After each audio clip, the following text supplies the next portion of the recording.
అందరూ బాగున్నారండి. హల్లెలూయా. దేవుని నామానికి మహిమ కలుగుగాక. ప్రభువుకు ప్రియమైన సంగమా, మనము శిలువ శ్రమ ధ్యానం చేసుకుంటున్నాం కదండి. శిలువ శ్రమ యేసుక్రీస్తు వారి శిలువ శ్రమల ధ్యానాల్లో మనం ఉన్నాం. ప్రభు యేసుక్రీస్తు వారు ఆయన పడ్డ శ్రమల గురించి మనం ధ్యానించుకుంటున్నాం. ప్రభు యేసుక్రీస్తు వారు మనం ఏ ప్రభుని గురించి అయితే ఆయన శ్రమల గురించి ధ్యానించుకుంటున్నామో ఆయన ఇప్పటికీ 2024 సంవత్సరాల భూమి మీదకి వచ్చి ఆయన 33.5 సంవత్సరాలు జీవించి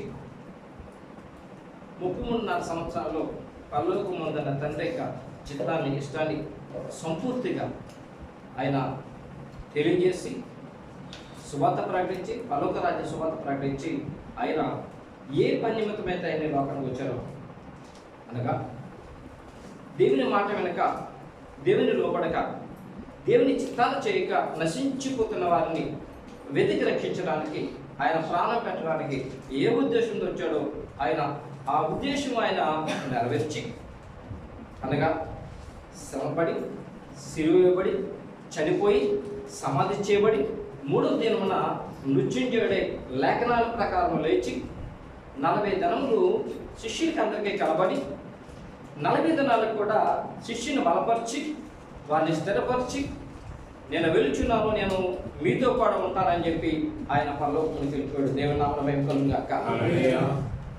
ఏ ప్రభుని గురించి అయితే ఇంతసేపు మనం చెప్తున్నామో ఆయన భూలోకములకు రాకముందు, ఆయన ఈ లోకానికి రాకముందు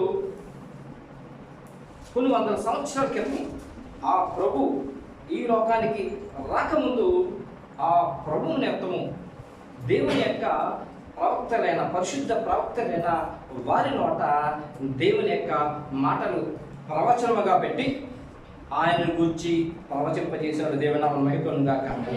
ప్రభువు యేసుక్రీస్తు ఈ లోకానికి వచ్చి ఆయన పుట్టుక దగ్గర నుండి మరణం వరకు తిరిగి లేచే వరకు కూడా తన పరిశుద్ధ ప్రవక్తల నోట క్రీస్తు పూర్వం 300 సంవత్సరాల క్రితము ఆ మాటల గురించి ప్రవచింపచేసి ప్రవచించిన మాటలన్నీ కూడా ఈ లోకానికి ఆయన వచ్చి సంపూర్తిగా నెరవేర్చారు. దేవుని నామమున మహిమ కలుగుగాక. అలాగూ అనేకమైన ప్రవచనాలు ఉన్నాయి ప్రభువు యేసుక్రీస్తు వారి గురించి. చాలా ప్రవచనాలు ఉన్నాయి ప్రభువు యేసుక్రీస్తు వారి గురించి. ఆయన ఈ లోకంలో జీవించిన కాలంతో కూడా అనేకమైన ప్రవచనాలు. ఆ ప్రవచనాల్లో ఒక ప్రవచనము ఏమిటంటే అతడు నోరు తెరవలేదు. అతడు నోరు తెరవలేదనే ప్రవచనంలోని పరమాత్మ మీరు ధ్యానించుకున్నాం. ప్రియమైన సంగమా, ఆయన ఎందుకు తెరవలేదు నోరు, ఎక్కడ తెరవలేదు అని అంటే ప్రవక్త యెషయా 53వ అధ్యాయము 7వ వచనంలో ఆ విషయం తెలియజేస్తున్నాడు, ప్రవచిస్తూ ఉన్నాడు. ఆయన అతడు దౌర్జన్యం నొందెను, బాధింపబడినను అతడు నోరు తెరవలేదు. వదకు తేబడు గొర్రెపిల్లయు బొచ్చు కత్తిరించు వాని ఎదుట గొర్రెయు మౌనముగా నుండునట్లు అతడు నోరు తెరవలేదు. ఏమండి, ఆయన ఏంటంటే నోరు తెరవలేదట. ఎలాగట? ఆయన దౌర్జన్యము నొందెను అంటే ఎక్కడుంది? ఆయన ప్రభువైన యేసుక్రీస్తు వారు ఈ లోకానికి వచ్చినప్పుడు ఆయన దౌర్జన్యము నొందెనట. దౌర్జన్యం అనగా బలత్కారము, బలవంతముగా ఏమండి బలవంతము చేపట్టాడు, బలవంతంగా పట్టబడ్డాడు. అలాగా దౌర్జన్యం ఒక్కొక్కసారి అమాయకులైన ప్రజల మీద దౌర్జన్యంగా పడి ఇబ్బంది పెడుతుంటారు, అమాయకులైన ప్రజల మీద. అదే విధంగా దౌర్జన్యముగా ఏమండి ప్రభువుని బాధ పెట్టారట, దౌర్జన్యంగా. ఏమండి ఎక్కడ బాధ పెట్టారు అని చూసినట్లయితే, ఏమండి ఎక్కడ బాధ పెట్టారని చూసినట్లయితే చూడండి, మత్తయి సువార్త 26వ అధ్యాయము 50వ వచనము. మత్తయి సువార్త ఆ గడియలోనే యేసు జనసమూహములను చూసి బందిపోటు దొంగ మీదకి వచ్చినట్టు కత్తులతోనూ గుదిలతోనూ నన్ను పట్టుకొని వచ్చితిరా. నేను అనుదినము దేవాలయములో కూర్చుండి బోధించినప్పుడు మీరు నన్ను పట్టుకొనలేదు. సరిపోతుంది, మీరు నన్ను పట్టుకోలేదు అనగా ప్రభువైన యేసుక్రీస్తు తన 12 మంది శిష్యులు తీసుకుని అంతకుముందు ఆయన పస్కాను భుజించి ఒక కీర్తన పాడి వనుగొన కొండకి వెళ్ళి శిష్యులు అక్కడ ఉండమని చెప్పి ఆయన కొంత దూరం వెళ్ళి ప్రార్థించుకున్న తర్వాత, ప్రార్థన అయిపోయిన తర్వాత ప్రధాన యాజకుల యొక్క మనుషులు రోమ సైన్యం తీసుకుని కత్తులతోనూ గుదులతోనూ ప్రభు దగ్గరకు వచ్చి ఆయనను బలవంతముగా దౌర్జన్యముగా పట్టుకున్నారు. దౌర్జన్యంగా పట్టుకున్నప్పుడు అప్పుడు ప్రభు అంటారు కదా, ఏమన్నారంటే, అనేక సార్లు ఎందుకు నన్ను బందిపోటు దొంగను పట్టుకున్నట్టు మీరు పట్టుకుంటున్నారు? నేను అనుదినము మీ ఎదురుకుండగా దేవాలయంలో నేను బోధిస్తూ ఉన్నాను కదా అని వారితో చెప్పి ఒక చక్కని మాట 26, 56 వచనంలో చెప్తున్నాడు ఆయన. అయితే ప్రవక్తల లేఖనములు నెరవేరినట్లు ఇదంతయు జరిగినని చెప్పను. అయితే ప్రవక్తల లేఖనములు నెరవేరినట్లు ఇది అంతయు జరిగినని ప్రభువుని యేసుక్రీస్తును ఎప్పుడు పట్టుకోవాలో, ఎప్పుడు బంధించాలో కాబట్టి ఏ మనిషి తరం కూడా కాదు, ఎవరి తరం కూడా కాదు. పిలాతు అంటాడు నిన్ను రక్షించడానికి నాకు అధికారం ఉందంటాడు. ప్రభువుని యేసుక్రీస్తు ఉంటారు తెలుసండి, నా తండ్రి ఇస్తేనే కానీ నీకు అధికారము రాదు. దేవుని నామమున మహిమ కలుగును గాక. ప్రభువుని యేసుక్రీస్తు ఈ లోకానికి వచ్చి ఏమేమి చేయాలో తండ్రి దేవుడు క్రీస్తు పూర్వమే 100 సంవత్సరాల క్రితమే తన పరిశుద్ధ ప్రవక్తల నోట ఆయన ప్రవచింపచేశాడు.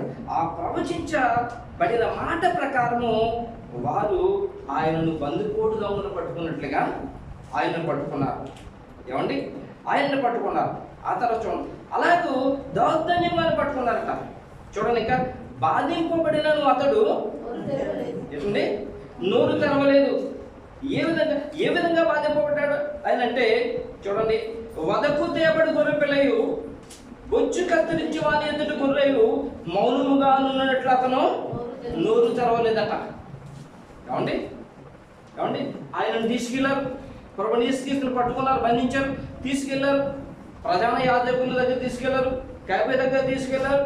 ఆ రాత్రి ఆయన్ను గుద్దారు, కొట్టారు, ముళ్ళ కిరీటం పెట్టారు, బాధించారు. ఉదయం అయినప్పుడు పిలాతు నొద్దకు తీసుకెళ్లారు. వాళ్ళు పిలాతు నొద్దకు తీసుకెళ్లారు. ప్రియమైన సంగమా, అయితే దాని గురించి ప్రవక్త ఎలాగో ప్రవచిస్తూ ఉన్నాడంటే, ఏమండి పిలాతు వద్దకు తీసుకెళ్ళినప్పుడు ప్రభువుని యేసుక్రీస్తుని పిలాతు ఎన్ని మాట్లాడినప్పుడు ఆయన ఏమీ చెప్పకుండా మౌనంగా ఉన్నాడట. ఆ విషయాన్ని ఇదే మత్తయి సువార్త ఈ యొక్క యెషయా గ్రంథము 53, 7వ అధ్యాయం యొక్క నెరవేర్పు మత్తయి సువార్త 27వ అధ్యాయము 12, 13, 14 వచనాల్లో రాయబడిన చూడండి. ప్రధాన యాజకులను పెద్దలను ఆయన మీద నేరము మోపినప్పుడు ఆయన ప్రత్యుత్తరం ఏమీ ఇయ్యలేదు. కాబట్టి పిలాతు నీ మీద వీరెన్ని నేరములు మోపుచున్నారో నీవు వినలేదా అని ఆయనను అడిగాను. అయితే ఆయన ఒక్క మాటకైనాను అతనికి ఉత్తరం ఇయ్యలేదు కనుక అధిపతి మిక్కిలి ఆశ్చర్యపడెను. ఎలాగంటే చూడండి, అతను నోరు తెరవలేదు, వదకు తేబడి గొర్రె పిల్లయు బొచ్చు కత్తిరించి వాని ఎదురుగా గొర్రె మౌనంగా ఉన్నట్లు అతడు నోరు తెరవలేదు. పిలాతు ఎంత ఆయనకు అడిగినా కూడా అయినట నోరు తెరవలేదట. మరి వదకు తేబడి గొర్రెను చూసినట్లయితే ప్రియమైన సంగమా, ఇశ్రాయేలు ప్రత్యక్ష గుడారంలో తీసుకొచ్చి గొర్రెని వధిస్తారు. వధించినప్పుడు ఆల్రెడీ ఒక గొర్రె ఎదుర్కొండగా వధింపబడుతూ ఉంది. అయినా వేరొక గొర్రె చూసి అరవాలి. కానీ గొర్రె స్వభావం ఏంటంటే అది కూడా అరవదు, నోరు మెదపదండి. వధింపబడుతున్న గొర్రె నోరు మెదపదు. అదేవిధంగా గొర్రె యొక్క ఉంటుంది కదా, బొచ్చు ఉంటుంది కదండి. గొర్రె యొక్క బొచ్చు తీసినప్పుడు కూడా స్కిన్ని నోచినట్లుగా ఆ యొక్క బొచ్చు తీస్తూ ఉంటారు. స్కిన్ని ఒలిచినట్లుగా. ఇప్పుడైతే టెక్నాలజీ వచ్చింది. ఇంతకుముందు ఆ పొద్దునైన చాకులతో అంటే పాత కాలం రాయింది గొర్రె బొచ్చు తీయడానికి మరి ఎవరో మన ఇశ్రాయేలు వెళ్ళారు అని చెప్పి అప్పుడు వాళ్ళు పండగ చేసుకుంటారని భోజనాలు పెట్టుకున్నారని చెప్పి రాయబడి ఉంటుంది. ఈ గొర్రెపచ్చి తీసేటప్పుడు పొద్దునే కత్తిలు వాడేవారు. ఆ కత్తిలతో ఆ చర్మాన్ని కుంటుకున్న ముంజుకి ఎలా పోతారు కదండి, ముంజుకి మనకు బాగా తెలుసు.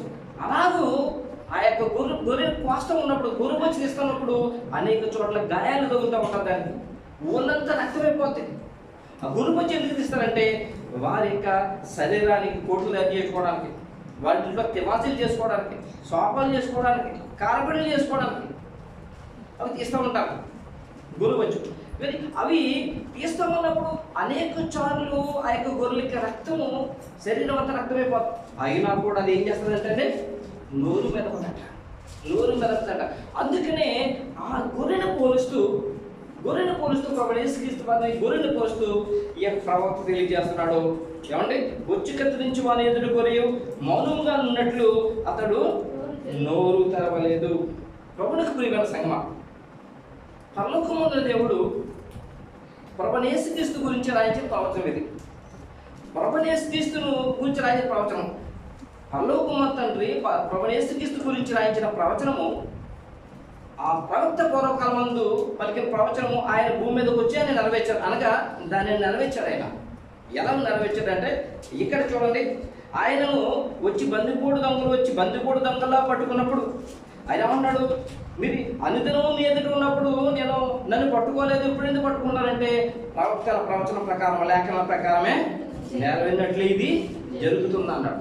ప్రభువు అయిన యేసుక్రీస్తు ఆ లేఖనం నెరవేర్చలేదనుకోండి, ఏమండి ఆ లేఖనం నెరవేర్చకపోతే అది జరిగినట్టు కాదు. అలాగే ప్రభువైన యేసుక్రీస్తు ఏ విధంగా లేఖనాల ప్రవచనాలు నెరవేరుస్తూ ఉన్నారో, అలాగే పరలోకపు తండ్రి భూమి మీద ఉన్న మన ఇళ్ళలో కూడా మనకి ప్రవచనాలు ఇచ్చున్నాడు, అలాగే లేఖనాలు ఇచ్చున్నాడు. దానిని కూడా మనం నెరవేర్చినప్పుడే దాని యొక్క ప్రతిఫలం పొందుకోగలుగుతాం. దేవుడికి స్తోత్రం చెప్తామా? హల్లెలూయా. ఈ ప్రభువైన యేసుక్రీస్తు గురించి ఆయన ఇటుండి బాధింపబడినా కూడా ఏమంటే నోరు తెరవలేదు అనే మాట ఈ విధంగా ఉందో ఆ ప్రకారమే ప్రభువైన యేసుక్రీస్తుని పిలాతు ఎన్నిసార్లు అడిగినా కూడా ఆయన నోరు తెరవలేదట. రోమ న్యాయచట్ట ప్రకారము దోషిగా ఆ యొక్క పిలాతు ఎదురుగా ఎవరైతే ఉంటారో వారు తన గురించి తాను వాదించుకోవాలట, తన గురించి తాను. అయితే ప్రభువైన యేసుక్రీస్తు దేనికి ఉత్తరమే లేదు, మౌనం ఉన్నాడట. ఈ లోకంలో ఎవరైనా శిక్ష రాస్తుంటే ఏమంటే మౌనం ఉండేవారు ఎవరైనా ఉంటారా? సాధ్యమైనంత వరకు తమ గురించి తాము వాదించుకుంటారు, లేక లేదు మేము చేయలేదని చెప్తారు. అవునంటారు కదండి. రీసెంట్గా నేను మొన్న మా దీపం కాంపౌండ్లో ఇంచుమించు 9 దాటితే 9:30 10 పార్కింగ్ ఫుల్ అయిపోతుంది. దేవుడు పార్కింగ్ ఉండదు. మా ఆఫీస్లో మొదలైన యొక్క తమిళ ఇంజనీర్ ఉన్నాడు. ఆయన దగ్గర నుంచి వస్తాడు, వచ్చి కారు వెళ్తూ ఉంటే ఒక లేడీ రివర్స్ చేసి గుద్దేస్తే అప్పుడు కొద్ది ముందుకే లాగాడు ఆయన. ఈ లోపల మా సెక్షన్ నేను అక్కడే ఉన్నాను, నాతో పాటు ఉన్న ఆయన పిలిస్తే ఆయన వెళ్ళాడు. నేను వీళ్ళు వస్తానని చెప్పి వెళ్ళాడు. వెళ్ళిన తర్వాత ఆవిడ అన్నదంటే నాది తప్పని ఒప్పుకున్నాను, నేనే బై మిస్టేక్ నేను చూసుకోలేదు కార్ని, నేనే గుద్దేశానని చెప్పిందట. కొద్దిసేపటికి కొంతమంది అరబులు అలా వస్తానే నువ్వు ఎలా ఒప్పుకున్నావు, ఒప్పుకోదని చెప్పాడు. సోతాలు పిలిచారు. పిలిచిన తర్వాత అప్పటి వరకు నా తప్పని చెప్పి పైన మీదికి ఇచ్చారు. అంటే అవకాశం వస్తే ఏం చేస్తారు? బాధిస్తారు. అవకాశం వస్తే తమ గురించి ఏ విధంగానే బయటపడాలని, ఏ విధంగానే తప్పించుకోవాలని ప్రయత్నం చేస్తుంటారు. ఉపవాస దినాల్లో కూడా అవసరమైతే అబద్ధాలు కూడా ఆడతారు. ఏమండి మేము అదే మాట్లాడుతున్నాం. ఉపవాసం ఆయన చేస్తున్నాడు, ఆమె చేస్తున్నాం, ఇంకా ఆల్మోడ్ చేస్తున్నారు, ఎలా దొరుకుతుంది ఇంకేంటి ఉపవాసం అనుకున్నాం. దేవుని మనం మేపుకొని కాక అనగా ఒక్కొక్కసారి చిన్న వాటికే అబద్ధాలు ఆడే మహానుభావులు ఉన్నారు. అయితే ప్రాణాన్ని గురించి తప్పించుకోవడానికి మన లోక సంబంధం ప్రకారం ఒక అబద్ధం అన్నా పర్లేదంటుంది. కానీ ఇక్కడ ప్రభువైన యేసుక్రీస్తు ఏమండి ప్రాణం పోవడానికి సిద్ధమైన కూడా ఆయన ఏం చేయలేదట. ఏమండి నోరు మెదపలేదట. అందుకని పిలాతుకి ఆశ్చర్యం అనిపించేదట. ఇదేంటి ఈయన నోరు తెరవట్లేదని. యోహాను సువార్త 19:4 చూడండి.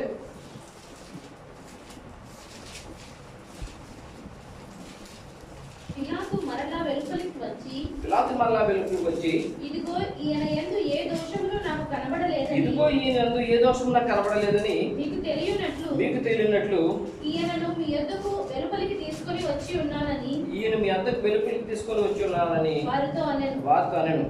అంతటా 23:13 అంతటా పిలాతు ప్రధాన యాజకులను, అధికారులను, ప్రజలను పిలిపించి, ప్రజలు తిరుగునట్లు చేర్చున్నాడని మీరు ఈ మనుషుని ఆయన తెచ్చితే, ఇదిగో నేను మీ ఎదుట ఇతన్ని విమర్శింపగా మీరు అతని మీద మోపిన నేరములలో ఒకటైనను నాకు కనపడలేదనను. అంటే చూడండి, లోక 23:5 చూడండి. లోక 23:5. అయితే వారు ఇతడు గలిలయ దేశం మొదలుకొని యూదయ దేశం అంతటా ఉపదేశించుచు ప్రజలు రేపుచున్నాడని మరింత పట్టుదలగా చెప్పిరి. పిలాతు ఈ మాట విని ఈ మనుష్యుడు గలిలయుడా అని అడిగి ఆయన హేరోదు అధికారం క్రింద ఉన్న ప్రదేశపు వాడని తెలుసుకొని హేరోదు వద్దకు ఆయనను పంపెను. హేరోదు ఆ దినములలో యెరూషలేములో ఉండెను. హేరోదు యేసును చూచి మిక్కిలి సంతోషించెను. ఆయనను గురించి చాలా సంగతులు విన్నందున ఆయన ఏదైనా ఒక సూచన క్రియ చేయగా చూడ నిరీక్షించి బహుకాలము నుండి ఆయనను చూడగోరెను. ఆయనను 27 చూడండి. అయితే ఆయన ఒక మాట అయినను అతనికి ఉత్తరం ఇయ్యలేదు కనుక అధిపతి మిక్కిలి ఆశ్చర్యపడెను. ఒక మాటగానను ఆయన ఉత్తరం ఇయ్యలేదట. మరి ఏం మాటలకు ఉత్తరం ఇవ్వలేదంటే, ఈ ప్రధాన యాజకులు ఆయన మీద అనేక దోషాలు మోపారు. ఏమిటి ఆ దోషములు అంటే ఆయన నజరేతు నుండి యూదయ వరకు బోధలు చేసి అనేక మందిని ఆ యొక్క రాజ్యం మీదకి తిప్పుతున్నాడండి. ఆయన బోధ చేయడం కరెక్టే, కానీ రాజ్యం మీదకి తిప్పే బోధలు ఆయన చేయలేదు. ఏమండి, రాజ్యం మీద అంటే ఆ యొక్క దేశపు రాజ్యం మీదకి తిప్పే బోధలు ఆయన చేయలేదు. పరలోక రాజ్యపు దేవుని యొక్క బోధలు చేశాడు. కనుక ఏ విధంగా నేను పట్టుకుందామని ఆయన మీద నేరం వేస్తుంటే ఆయన ఏంటంట నోరు మెదపలేదట. ప్రియమైన సంగమం ఏంటంటే నోరు మెదపలేదట. ప్రభువు యేసుక్రీస్తు వారు ఎందుకు నోరు మెదపలేదండి? ఆయన నోరు మెదపడానికి కారణం ఏంటి? ఒకటి ప్రవచనం. ఒకటి ప్రవచనము. రెండోది ఆయనను ఎవరైతే వెంబడిస్తారో వారికి మాదిరిగా ఉండటానికి దేవుని నామమున మహిమ కలుగును గాక. దానికి ముందుగా ఏ ప్రవచనం గురించి అయితే మనం మాట్లాడుకున్నామో ఆ ప్రవచనము ఒక ఐథియోపియుడైన మరి నపుంసకుడు అది చదువుతూ ఉన్నాడు.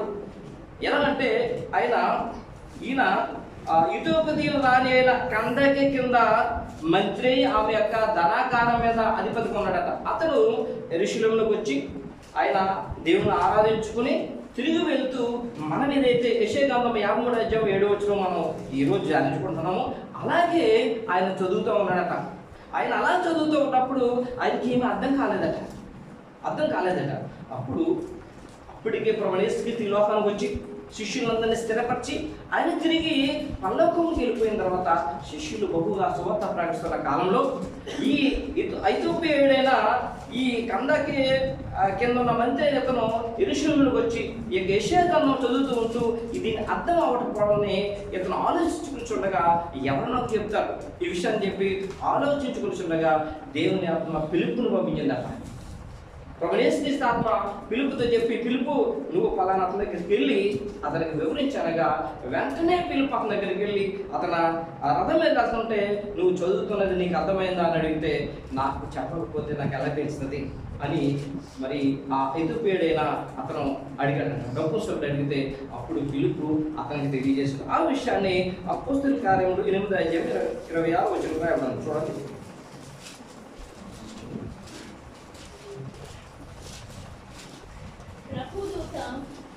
నీవు లేచి దక్షిణముగా వెళ్ళి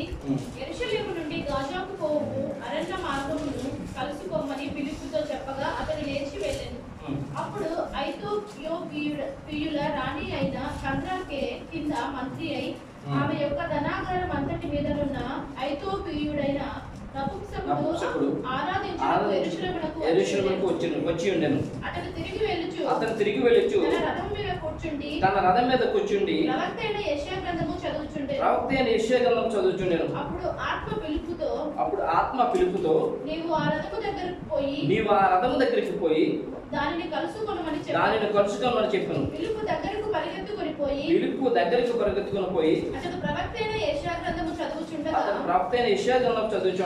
విని నీవు చదువుచున్నది గ్రహించుచున్నావా అని అడగగా అతడు ఎవడైనా నాకు త్రోవ చూపకుంటే ఎలాగూ గ్రహింపగలనని చెప్పి రథమెక్కి తనతో కూర్చుండమని పిలుపుతో వేడుకున్నాను. అతడు లేఖనమందు చదువుచున్న భాగం ఏదనగా ఆయన గొర్రె పిల్ల వలె ఆయన గొర్రె వదకు తేబడెను. బొచ్చు కత్తిరించు వాని ఎదుట గొర్రె పిల్ల ఎలాగూ మౌనముగా ఉండునో అలాగే ఆయన నోరు తెరవకుండెను. సరిపోతుందండి. ఈ విషయాలన్నీ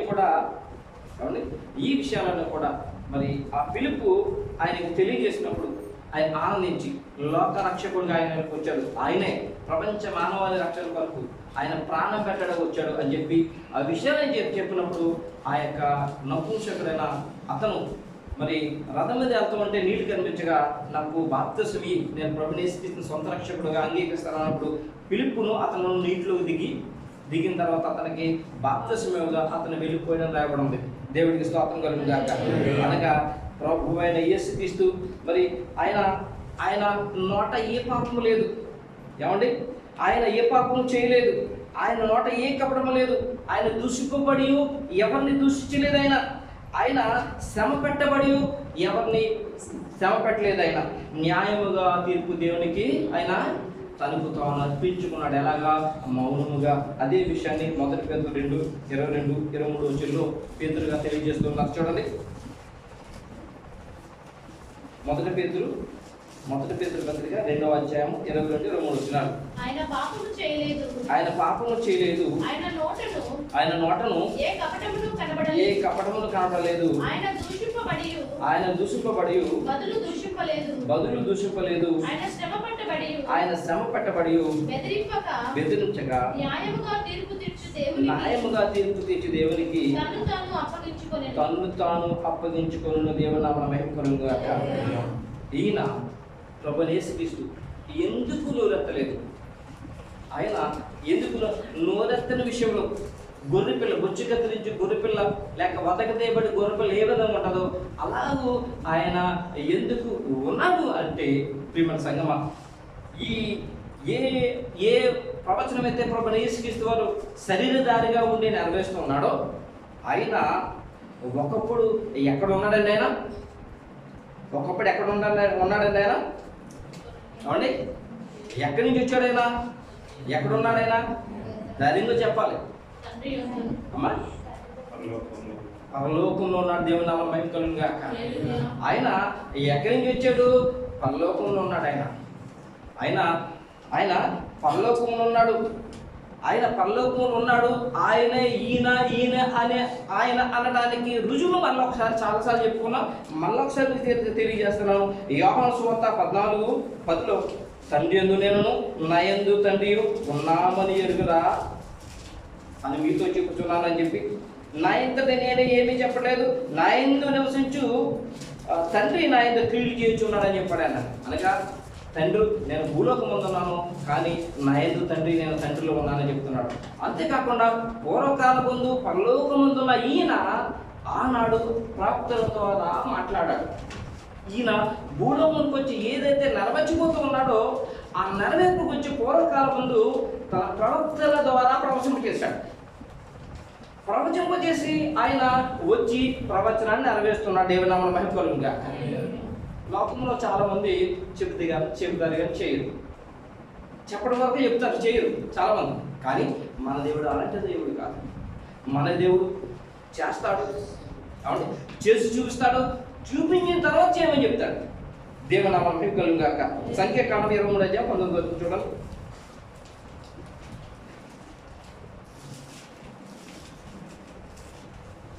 సంఖ్యాకాండం 23:19.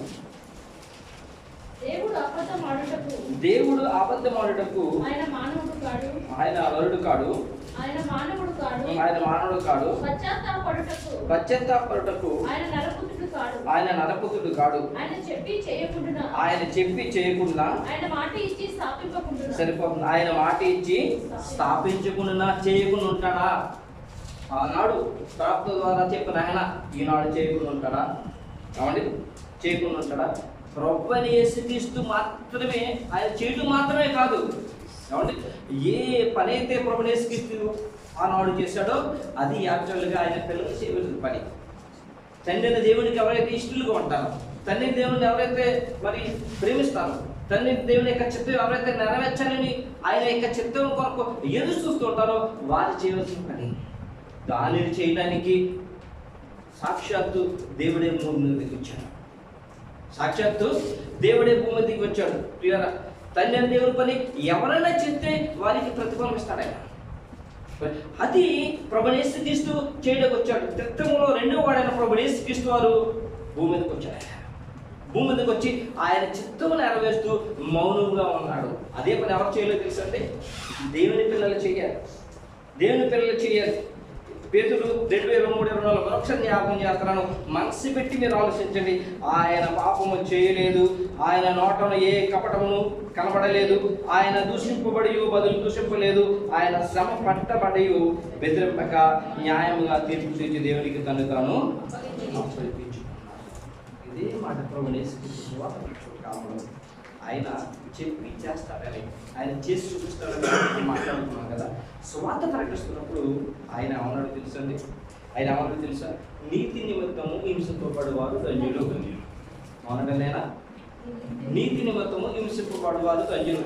ప్రభువైన యేసుక్రీస్తు ఇప్పుడు దేని నిమిత్తం హింసింపబడుతున్నాడు? ఆయన నీతి నిమిత్తం హింసింపబడుతున్నాడు. ఆయన పిల్లలైన వారితో ఏం చెప్పాడైనా?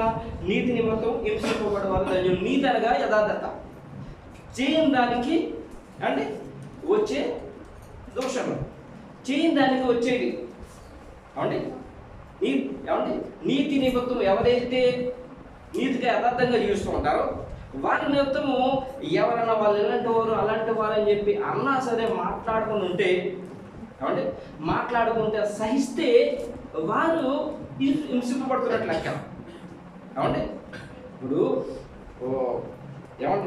ఇప్పుడు ఎవరైనా కుట్టారనుకోండి, తిరిగి కొడితే ఉపయోగం ఉంది? ఉపయోగం లేదు కదా. నీతంటే యథార్థత, నీతంటే పరిశుద్ధత, నీతంటే దేవుడి వరకు ఆయన నీతిమంతుడైన దేవుడు. అందుకని నీతి నిమిత్తం ఎవరైతే హింసింపబడతారో వారు ధన్యులంట. పరలోక రాజ్యం ఎవరిదట? వారిది. చూడండి మత్తయి సువార్త 5:10. నీతి నిమిత్తము హింసింపబడు వారు ధన్యులు, పరలోక రాజ్యము వారిది. 5:11 చూడండి. నా నిమిత్తము జనులు మిమ్మల్ని నిందించి హింసించి మీ మీద అబద్ధముగా చెడ్డ మాటలు ఎలా పలుకున్నప్పుడు మీరు ధన్యులు. సరిపోతారు. ఏమండి? నా నిమిత్తం అనగా దేవుడు నీతి గలవాడు, న్యాయం గలవాడు. నీతి నిమిత్తం ఆయన నీతిగా యథార్థంగా జీవించమన్నాడు. ఆయన నీతిగా యథార్థంగా జీవిస్తున్నప్పుడు ఎవరు లేనిపోయి అన్నా, ఎవరు తిట్టినా, ఎవరు బాధ పెట్టినా, ఏమండి సహిస్తే ఓర్చుకుంటే వారు ఎవరట? ధన్యులట, పరలోక రాజ్యం వారట. ప్రభువైన యేసుక్రీస్తు అదే చేస్తున్నాడు. అందుకనే పేతురు గారు ఏమంటారంటే ఆయన పాపము చేయలేదు. పాపము చేస్తే పాపాలను శిక్ష ఏంటి? ఏమండి? ఆయన పాపం చేయలేదు. పిలాతు అన్నాడు కదా, ఈయన దగ్గర ఏ దోషం నేను చూడలేదయ్యా, ఈయన దగ్గర నేను ఏ దోషం చూడలేదు, ఆయనలో ఏ కపటం లేదు, ఆయన తీసుకెళ్ళిపోండి. తీసుకొస్తే లేదు అతను లోకమంతా కూడా స్వార్థ ప్రకటించి అందరినీ మా వైపు రాజు వైపు తిప్పుతున్నాడని చెప్పి అబద్ధం ఆడుతున్నాడు. ఏమండి? ప్రభువైన యేసుక్రీస్తు కూడా అదే. ఎలాంటి తగ్గిత అంటే సంగమా, ఏ దేవుడైతే భూమి మీద తన పిల్లలకి ఇవ్వబోతున్న ధన్యత ఏదైతుందో వారు పొందుకోలేకపోతున్నారు. కాబట్టి ప్రభువైన యేసుక్రీస్తు వచ్చి తన పిల్లల పక్షాన ఆయన ఆ యొక్క కార్యం చేస్తున్నాడు. దేవుడు నా మన నమ్మకాలుగా చూడండి. 5:12 నీతి నిమిత్తం జనులు మిమ్మల్ని నిందించి హింసించి మీ మీద చెడ్డ మాటలు పడుతున్నప్పుడు మీరు ధన్యులు. సంతోషించి ఆనందించుడి, పరలోకమందు మీ ఫలము అధికమందు. దేవుని నామమున మహిమ కలుగును గాక. హల్లెలూయా. పరలోకమందు మీ ఫలము అధికమగును. అంటే నీతి నిమిత్తం ఏం చేయాలట? హింసింపబడిన ఒకవేళ యథార్థంగా చూస్తున్నప్పుడు ఒకవేళ ఎవరైనా ఉన్నారంటే ఏం చేయాలట? ఓర్చుకోవాలట. ఓర్చుకున్న వారే ధన్యులు, వారిదే పరలోక రాజ్యము. ప్రభువైన యేసుక్రీస్తు దేని గురించి హింసింపబడుతున్నాడు? ఆయన నీతి నిమిత్తం హింసింపబడుతున్నాడు. అక్షరం జ్ఞాపకం చేస్తున్నాను. ప్రభువైన యేసుక్రీస్తు దేని గురించి హింసింపబడుతున్నాడు? నీతి నిమిత్తము. అది ఎవరు చేయాలంటే దేవుని పిల్లలు చేయాలి. మరి చేస్తున్నారా? దురదృష్టకరం ఏంటంటే చిన్న మాట అంటే, దయచేసి బాధపడుతుంది, చిన్న మాట అంటే కుటుంబంలో అందరూ కూడా చెడ్డవాళ్ళని రోజులు చిన్న మాట అంటే. అందుకే ఏదేను వనములో దేవుడు ఆదాము అవ్వలతో ఉన్న వాళ్ళు దేవుడు ఎక్కడికో పరలోకానికి భూమికి అందరూ వెళ్ళిపోయింది. దేవుడు చూడండి ప్రియమైన సంఘం, నీతి ఆయన ధన్యులు అని చెప్పాడంటే గొప్పదనించుత ఆయన పిల్లలకి ఇవ్వబోతున్నాడు. వారు చేయట్లేదు కాబట్టి ఆయన ప్రవచనం నెరవేర్చడానికి వచ్చాడు. ఆ రెండోది ప్రాణం పెట్టడానికి, అంటే ఒకటి తన పిల్లలకు నేర్పించడానికి. మరి మత్తయి సువార్త అనగానే మొదట్లోనే తన శిష్యులందరూ దగ్గర ఉన్నారు కదండి. తన శిష్యుల దగ్గర ఉన్నారు. ఆ ఉన్నప్పుడే మత్తయి సువార్తలో నీతి నిమిత్తం హింసింపబడేవారు ధన్యులు, పరలోక రాజ్యం మీదని చెప్పినప్పుడు శిష్యులు ఉన్నారా లేదా? ఉన్నారు కదా. మరి ప్రభువైన యేసుక్రీస్తు ఆ యొక్క మరి ప్రార్థనా స్థలంలో ఉండగా పిలాతు శిష్యులు తర్వాత రోగులు మరి కత్తులతోనూ గుదులతో వచ్చి పట్టుకున్నప్పుడు పేతురు గారు ఏం చేశారో తెలుసా అండి? ఏం చేశారు పేతురు గారు? ప్రధాన యాజకుని యొక్క శిష్యుని కొట్టి చెవి తరగలేదు. చూడండి ఎంత దూరం లేదు. ప్రభువైన యేసుక్రీస్తుతో పాటు ఉన్న ఆయనే వెంటనే కత్తి తీసేస్తారని. అప్పుడు ప్రభువైన యేసుక్రీస్తు ఏమన్నారో తెలుసా అండి? యోహాను సువార్త 18:10 సీమోను పేతురు వద్ద కత్తి ఉండినందున అతడు దానిని చూసి చదవండి. యోహాను సువార్త 18:10. సీమోను పేతురు వద్ద కత్తి ఉండినందున అతడు దానిని చూసి ప్రధాన యాజకుని దాసుని కొట్టి అతని కుడి చెవి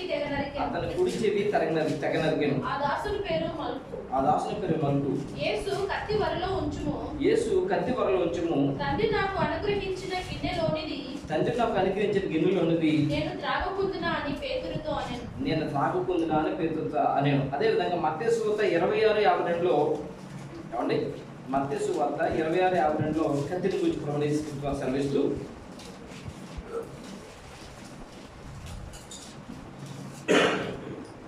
యేసు నీ కత్తి వరలో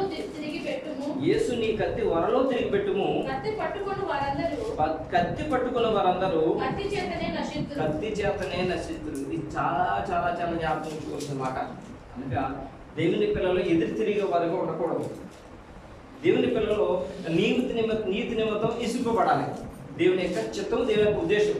సాక్షాత్తు ఆ యొక్క ప్రాప్తుల ద్వారా ప్రవచించిన దేవుడే భూమికి ప్రవచనాన్ని నెరవేర్చడానికి వచ్చినప్పుడు ఆయన చెప్పిన మాటలు అవండి. అప్పుడే ఆయన శిష్యులు, ఆయన పిల్లలు, అప్పుడే వారు పరలోక రాజ్యానికి వారు పరలోక రాజ్యం స్వతంత్రించుకోగలుగుతారు. ప్రియమైన సంగమా ఏమండి? ఆయన అన్నాడు కత్తి పట్టుకున్న వాడు కత్తి చేతనే నశించు. అందుకని మిషనరీస్లు ఎన్నో వేల కిలోమీటర్ల దూరం నుంచి వస్తారండి. వచ్చి ఏమండి వారు స్వార్థ ప్రకటిస్తున్నప్పుడు కొట్టినా తిట్టినా ఇబ్బంది పెట్టిన నూరు తెలవరు. తన ఊరు తన గ్రామం వదిలిపెట్టేస్తుంటారు. దేవుని యొక్క మార్గము, దేవుని యొక్క ఉద్దేశాలు ఎదురు తిరిగే మార్గం కాదు, ఎదురు తిరిగే ఉద్దేశాలు కాదు, లోబడే మార్గము, దేవుడికి లోబడే ఉద్దేశం. ఎవరైతే లోబడతారో వారదే పరలోక రాజ్యం. ఎవరైతే లోబడరో వారు విడిచిపట్టబడతారు. ఎవరైతే విధేయత చూపిస్తారో వారే దేవుని పిల్లలు. విధేయత చూపించిన వారు విడిచిపట్టబడతారు. దేవుని ఉద్దేశం అది. దేవుని ఉద్దేశం అది. అందుకని నువ్వు కత్తి పట్టుకున్న వారందరూ కత్తి చేతనే నశించడని చెప్పి అప్పుడు మరి పేతురుతో చెప్తున్నాడు, తండ్రి అనుగ్రహించిన గిన్నెలో నేను తాగుతున్నా అనగా ఆయన ఇష్టాన్ని నేను నెరవేర్చ నెరవేర్చకుండా ఎలా ఉంటాను? తండ్రి గిన్నెలో తండ్రి సెలవిచ్చాడు, నువ్వు నోరు తెరవకుండా ఉన్నామని. నేను హింసించినా, నేను బాధ పెట్టినా నువ్వు నోరు తెరవకుండా ఉన్నామని దేవుడు ప్రభు తన పిల్లతో చెప్తున్నాడు. నీతి నిమిత్తం నువ్వు హింసించి ఇబ్బంది పెట్టినప్పుడు మీరు, ఎందుకంటే మీకు గొప్ప ప్రతిఫలం కలుగుతుంది, గొప్ప ప్రతిఫలం కలుగుతుంది, గొప్ప ప్రతిఫలం ప్రియమైన సంగమా. అందుకే ఆయన ఈ లోకానికి మనిషిగా వచ్చి ఏమండి దేవుని మాటకు లోబడి, దేవునికి మాటకు లోబడి యాక్చువల్గా భూమి మీద ఉన్న ఆయన పిల్లలైన మనం పొందుకోవాల్సిన గొప్ప ప్రతిఫలం ఆయన పొందుకున్నాడు. చూడండి ఫిలిప్పీయులకు రాసిన పత్రిక 2:8.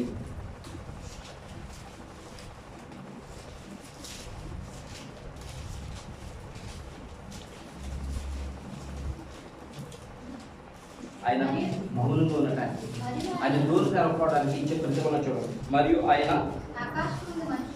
ఆకారమందు మనుషుడిగా కనబడి మరణం పొందినంతగా, అనగా శిలువ మరణం పొందినంతగా విధేయత చూపిన వాడే తను తాను తగ్గించుకొనను, నేల మట్టుకు తగ్గించుకున్నాడు. మరణం పొందినంతగా. శిలువ మరణం అనేది చాలా ఘోరమైన మరణం. శిలువ మరణం అనేది పాపము చేసిన వారిని వేసేది శిలువ. అలాంటి ఘోరమైన శిలువ మరణము అతను దేవుడు మాటకు లోబడి, ఏమండి దేవుడికి ఇష్టలుగా లేని యొక్క ప్రజల యొక్క నిందనంతా కూడా మీద వేసుకుని ఆయన శిలువ మరణం పొందినంతగా దేవుడికి తగ్గించుకున్నాడట. అందుకే ఆయన ఇచ్చిన బహుమానం చూడండి, 2:10-11 చూడండి. ఆయనకు వచ్చిన బహుమానం ఫిలిప్పీ పత్రిక 2:10-11. అందుచేతను పరలోకమందున్న వారిలో గాని, భూమి మీద ఉన్న వారిలో గాని, భూమి కింద ఉన్న వారిలో గాని ప్రతి వాని మోకాలు యేసునామమున వంగునట్లును, ప్రతి వాని నాలుకయు తండ్రి అయిన దేవుని మహిమార్థమై యేసుక్రీస్తు ప్రభువుని ఒప్పుకున్నట్లు దేవుడు ఆయనను అధికముగా హెచ్చించి ప్రతి నామమునకు పైనామమును ఆయన అనుగ్రహించిన దేవుడు నామ మహిమ కలుగుగాక. ప్రతి నామమునకు పైనామం అంట ఎవరికి అనుగ్రహించాడండి? యేసుక్రీస్తు. పరలోకం ముందు, భూమి మీద, భూమి కింద, ఏమండి ప్రతి నామం ఆయనకు అనుగ్రహించాడంట. చూడండి ప్రకటన గ్రంథం 5వ అధ్యాయం 11-14. మరియు నేను చూడగా సింహాసనమును జీవులను పెద్దలను ఆవరించి ఉన్న అనేక దూతల స్వరము వినబడెను. వారి లెక్క కోట్ల కొలదిగా ఉండెను. వారు వధింపబడిన గొర్రెపిల్ల శక్తియు ఐశ్వర్యమును జ్ఞానమును బలమును ఘనతయు మహిమయు స్తోత్రమును వంద నరుడని గొప్ప స్వరముతో చెప్పుచుండిరి. అంతటా పరలోకమందును భూలోకమందును భూమి కిందను సముద్రములోను ఉన్న ప్రతి సృష్టము అనగా వాటిలోనున్న సర్వమును సింహాసనాసీనుడై ఉన్న వానికి గొర్రెపిల్లకును స్తోత్రమును ఘనతయు మహిమయు ప్రభావమును యుగయుగములు కలుగును గాకని చెప్పుట వింటే దేవుడి నామమున మహిమ కలుగును గాక. దేవుడు అన్నిటికంటే పైనామం భూమి మీదకి వచ్చి ఆయన వధింపబడిన గొర్రెపిల్లగా తనకు తాను తగ్గించుకుని శిలువ మరణం పొందినంతగా తగ్గించుకున్న మూలాన్ని ఆయనకు పరలోకమందు దేవునితో సమానంగా తిరిగి మళ్ళీ ఆయనకి మహిమ ఘనత ప్రభావం పొందుకున్నాడట. గొప్ప ఘనతని పొందుకున్నాడు ప్రియమైన సంఘం.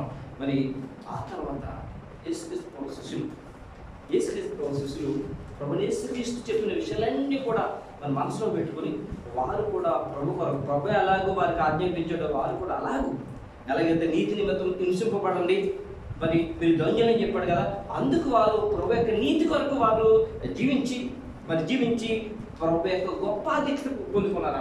అప్పుడు ప్రభు ఆ వారితో ఉన్నప్పుడు పేతురు గారు అడుగుతారు, ప్రభు మేము సమస్తం విడిచిపెట్టి నేను వెంబడిస్తున్నాం కదా, నీ మాట చెప్పుకుని మేము జీవిస్తున్నాం కదా, మాకేం కలుగుతుందా అని అడిగారు. చూడండి మత్తయి 19:27.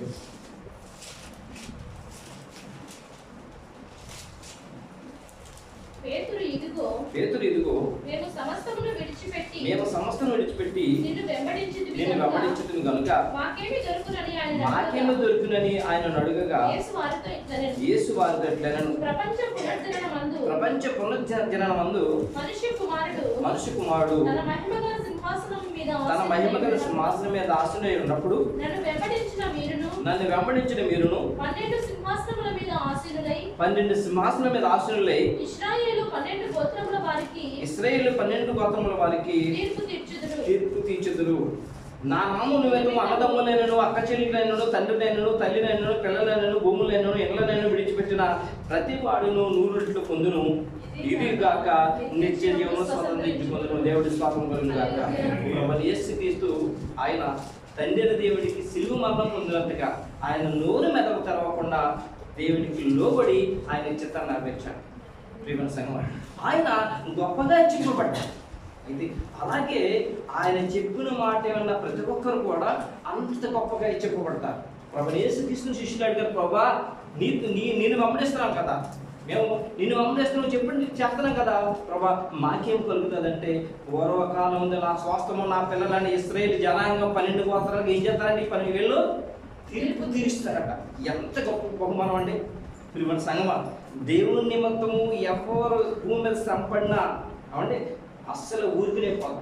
గుర్తుపెట్టుకోండి, ఈ లోకంలో ఏ పని చేసినా ఏమైనా ప్రతిఫలం వస్తుందో రాదో తెలియదు, కానీ పరలోకమందున దేవుని యొక్క ఉద్దేశం నెరవేర్చడం కానీ, దేవుని కొరకు జీవించడం కొరకు కానీ, ఆయన చిత్తం నెరవేర్చడం కొరకు కానీ, ఆయన కొరకు కష్టమైన నష్టమైన పనిచేస్తే, నీతికి యథార్థంగా పనిచేస్తే, ఇదిగో ప్రభువు యేసుక్రీస్తు వారికి ఇచ్చినట్లుగా అంటే పేతురులకి 12 అపోస్తులకు ఇచ్చినట్లుగా గొప్ప బహుమానం ఆయన దాచి ఉంచాడు. ఆయన దగ్గర ఉంది.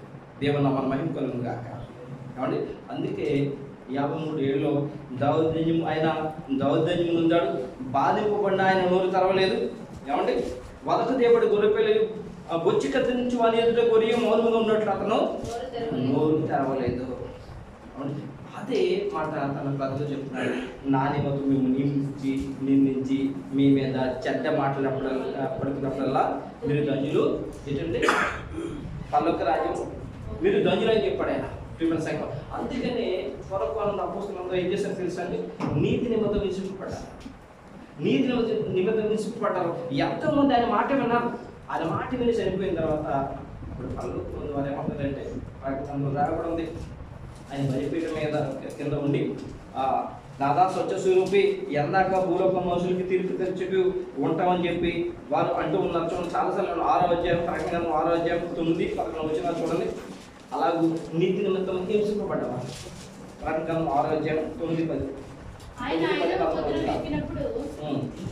5వ ముద్ర విప్పినప్పుడు దేవుని వాక్యము నిమిత్తము తాము ఇచ్చిన సాక్ష్యము నిమిత్తము వధింపబడిన వారి ఆత్మలను బలిపీఠముల కింద చూసి తిని వారు నాథ స్వచ్ఛ స్వరూపి పరిశుద్ధుడా ఎందాక తీర్పు తీర్చకు మా రక్తము నిమిత్తము భూ నివాసులకు ప్రతిదండన చేయకు ముందువని బిగ్గరగా కేకలు వేసిరి.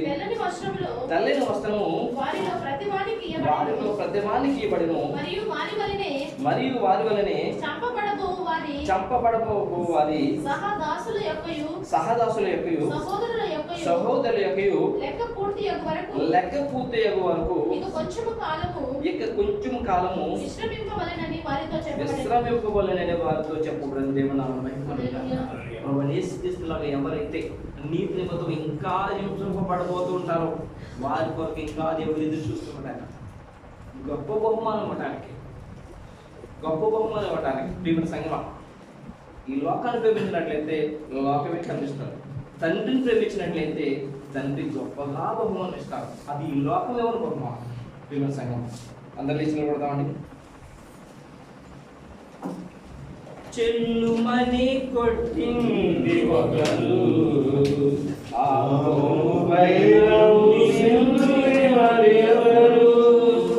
చెల్లుమని కొట్టింది ఒకరు,